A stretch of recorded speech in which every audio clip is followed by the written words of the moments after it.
Hello guys, combine technical service எக்ஸாமில் முகவுரை என்பதுடன் தொடர்பற்ற வழக்கு எது அப்படின்னு சொல்லி கேட்டிருந்தாங்க. இதுக்கான ஆன்சர் வந்து கேகர் சிங் வழக்கு. மற்ற 3 வழக்குகளும் முகவுரையோட எப்படி சம்மந்தப்பட்டிருக்குன்னு சொல்லி பார்க்கலாம்.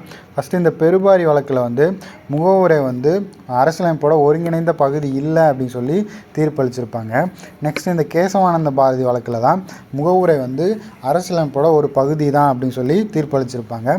நெக்ஸ்ட் இந்த எல்ஐசி வழக்கு 1995 நடந்த எல்ஐசி வழக்கில் வந்து மீண்டும் ஒரு முறை வந்து உச்சநீதிமன்றம் இந்த முகவுரை வந்து அரசியலமைப்போட ஒருங்கிணைந்த பகுதி தான் அப்படின்னு சொல்லி என்ஷூர் பண்ணியிருப்பாங்க.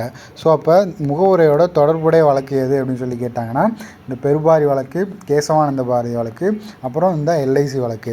இந்த கேகர் சிங் வழக்கு வந்து எந்த ஆர்டிக்கல் ரிலேட்டடானது அப்படின்னு கேட்டாங்கன்னா ஆர்டிக்கல் 21, அப்புறம் வந்து ஆர்டிக்கல் 72, அதாவது குடியரசுத் தலைவரோட மன்னிப்பு அதிகாரம்.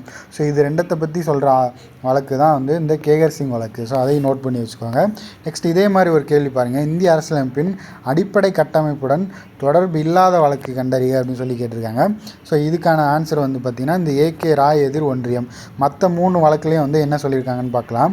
இந்த கோலக்நாத் வழக்கில் வந்து நீங்கள் வந்து அடிப்படை உரிமையை வந்து திருத்த முடியாது அப்படின்னு சொல்லி தீர்ப்பு வழங்கியிருப்பாங்க.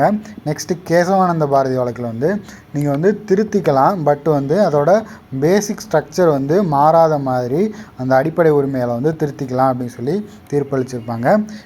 நெக்ஸ்ட் இந்த மினர்வா மில்ஸ் கேஸில் வந்து ஜுடிஷியல் ரிவ்யூ வந்து அடிப்படை கட்டமைப்பு அப்படின்னு சொல்லி உச்சநீதிமன்றம் வந்து மறுபடியும் வந்து அதை வந்து என்ஷூர் பண்ணியிருப்பாங்க.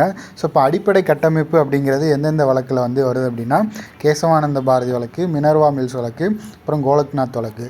ஸோ அப்போ இதுக்கான ஆன்சர் வந்து ஏகே ராய் எதிர் ஒன்றியம் தான். ஸோ நன்றி, வணக்கம்.